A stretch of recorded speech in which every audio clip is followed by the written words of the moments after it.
अस्सलाम वालेकुम उर्दू दुनिया के मोहतरम नाजरीन, उम्मीद करती हूँ कि आप सब लोग खैरियत से होंगे।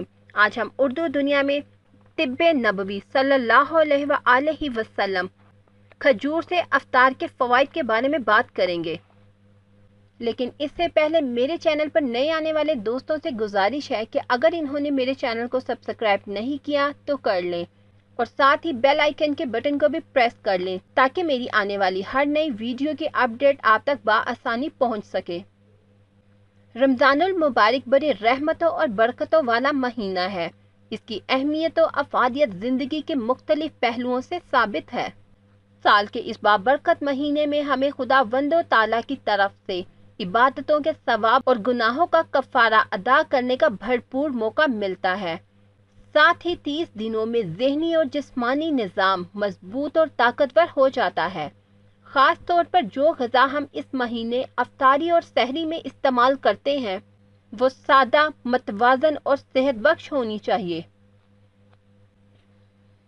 हज़रत सुलेमान बिन आमिर रज़ी अल्लाह ताला अन्हो से रिवायत है कि रसूल अल्लाह सल्लल्लाहु अलैहि वसल्लम ने इरशाद फरमाया, जब तुम में से कोई शख्स रोज़ा इफ्तार करे तो खजूर से इफ्तार करे क्योंकि वो बरकत वाली है।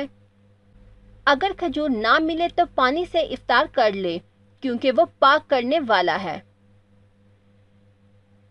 खजूर फलों में मुमताज़ हैसियत रखती है। ये तवानाई का खजाना है जो फौरी तौर पर हजम होकर जिस्म को कुव्वत पहुंचाती है।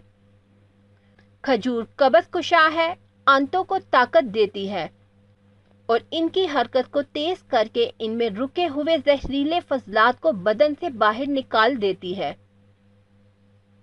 हाजमे की खराबी और तबखीरे मैदे की शिकायत में भी मुफीद है। बदन को मोटा और जख्मों को मुंदमल करती है। खजूर यरकान के लिए बेहतरीन दवा है क्योंकि ये पित्ते और जिगर के फाल को दुरुस्त करती है। इसके अलावा खजूर में ऐसे अज्जा पाए जाते हैं जो गुर्दे, मिसाने और पित्ते में पथरी बनने के अमल को रोकते हैं। उम्मीद करती हूँ कि आप लोगों को मेरी ये वीडियो पसंद आई होगी। अपने दोस्तों के साथ शेयर और लाइक करना मत भूलेगा। अपनी दुआ में याद रखिएगा। अल्लाह हाफिज़।